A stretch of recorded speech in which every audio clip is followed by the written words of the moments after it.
Bonjour à tous, dans cette vidéo je vais vous expliquer comment apprendre l'anglais en ligne, donc sur internet en fait. La première ressource c'est tout ce qui est site internet. J'en ai listé plusieurs pour vous. Le premier c'est anglaiisfacile.com, donc c'est un site de grammaire et ils font aussi des petits tests pour tester son niveau. Le deuxième site internet c'est The Conjugator, donc The Conjugator si on prononce un peu à la française, pour que vous puissiez le retrouver facilement. C'est un site internet en fait où quand vous taperez un mot, un verbe plus précisément, vous aurez toutes ces conjugaisons. Comme ça, si vous hésitez un peu, vous saurez comment conjuguer un verbe. Le troisième site, c'est plutôt un ensemble de sites, c'est les sites de traduction. Google Traduction, Lingui, Reverso, les choses comme ça. Un quatrième type de site, c'est les sites pour la prononciation.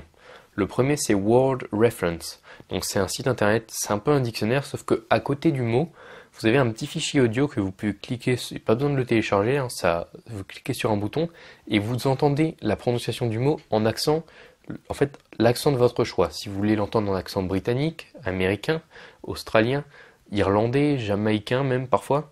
Bref, vous avez tous les types d'accents et vous avez l'écriture phonétique. Le problème c'est que sur Word Reference, il n'y a que l'écriture phonétique britannique, il n'y a pas l'écriture phonétique américaine. C'est pour ça qu'en plus, si vous vous intéressez à la phonétique américaine, je vous conseille d'aller sur Cambridge Dictionary. Donc c'est un dictionnaire Cambridge en fait. Euh, c'est un peu comme Word Reference, sauf qu'en plus de ça, vous avez la prononciation, enfin pas la prononciation justement, l'alphabet phonétique en anglais pour la version américaine. Et pour ceux qui veulent juste écouter un mot dans son contexte, je vous conseille Youglish. Youglish, c'est un moteur de recherche qui va chercher immédiatement sur plein de vidéos YouTube à quel moment est-ce qu'on prononce le mot que vous cherchez. Par exemple, vous savez pas comment on prononce le mot help. Bon, je viens de vous le dire, donc maintenant vous savez. Donc vous tapez sur Youglish H-E-L-P, donc help, et ils vont vous trouver plusieurs vidéos où on prononce le mot help. Ils vont la passer pile à ce moment-là pour que vous puissiez l'entendre dans la bouche d'un anglophone qui parle normalement. Le dernier type de site, c'est tout ce qui est pour trouver un correspondant anglais ou un professeur. Le premier, c'est Amy, donc pour trouver un correspondant anglais ou même espagnol, peu importe la langue, mais principalement anglais.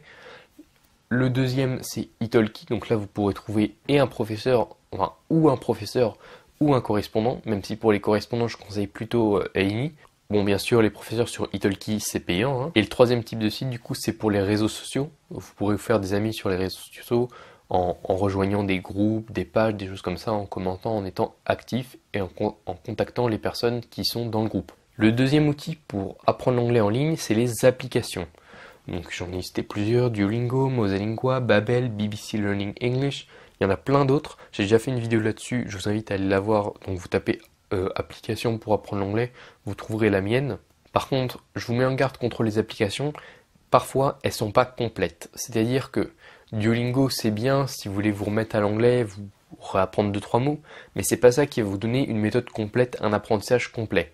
Si vous utilisez qu'une seule application ou une seule méthode, finalement vous n'allez pas progresser. Il faut utiliser les applications, c'est surtout des compléments, c'est pas des méthodes complètes. La troisième manière pour apprendre l'anglais en ligne, c'est tout ce qui est films et séries. Vous pouvez les louer sur Netflix, donc en ayant un abonnement. Vous pouvez aussi les télécharger ou les regarder sur certains sites qui sont pas très légaux. Je vais pas vous inciter à faire ça, moi. Bien entendu, regardez des films qui vous plaisent. Si possible, regardez des films. Enfin, quand je dis films, c'est aussi des séries, hein. Donc des films et séries que vous avez déjà vus en français. Comme ça, vous comprendrez à peu près ce qu'ils disent. Et une question qui revient souvent, est-ce qu'il faut faire VO, donc version originale, VOST FR, donc version originale sous-titrée français, ou juste VOST, donc version originale sous-titrée? Bah écoutez, ça dépend de votre niveau. Déjà, quoi qu'il arrive, oubliez complètement VOST FR, donc avec les sous-titres en français. Ça va rien vous apporter, vous allez juste lire le texte, et l'oral, donc le son des personnes qui parlent anglais, ce sera juste un bruit de fond, donc finalement ce sera pas très intéressant. Par contre, la VO et la VO sous-titrée en anglais, ça c'est plus intéressant.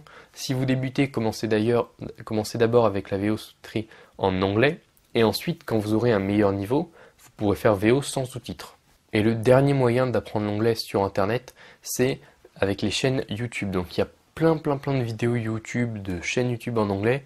Je vous ai d'ailleurs fait une vidéo où je vous présente quelques chaînes YouTube, et aussi où je vous explique comment apprendre l'anglais sur YouTube. J'ai déjà fait plein de vidéos là-dessus, donc je vous invite à aller les regarder. Pour les remarques, c'est les mêmes que les films. Les sous-titres, s'il y en a, essayez de les mettre en anglais. Bon, en plus de ça, vous pourrez commenter la vidéo, donc si vous avez une question, quelque chose que vous comprenez pas, vous pourrez commenter les vidéos anglaises que vous regarderez. Il y aura forcément des personnes qui vont pouvoir vous répondre. Bref, ne vous inquiétez pas là-dessus. Si vous voulez recevoir plus de conseils, je vous invite à cliquer sur le bouton qui s'affiche à ma droite ou sur le tout premier lien dans la description de la vidéo. En fait, ce que je vous envoie, c'est 1 heure de vidéo offerte, complètement offerte pour apprendre l'anglais. On va parler de grammaire, de vocabulaire, de prononciation, de compréhension. Je vais vous présenter mes techniques, tout ça pour apprendre l'anglais. Donc pour accéder à cette heure de vidéo, vous cliquez soit sur le bouton qui s'affiche à ma droite, soit sur le tout premier lien dans la description de la vidéo.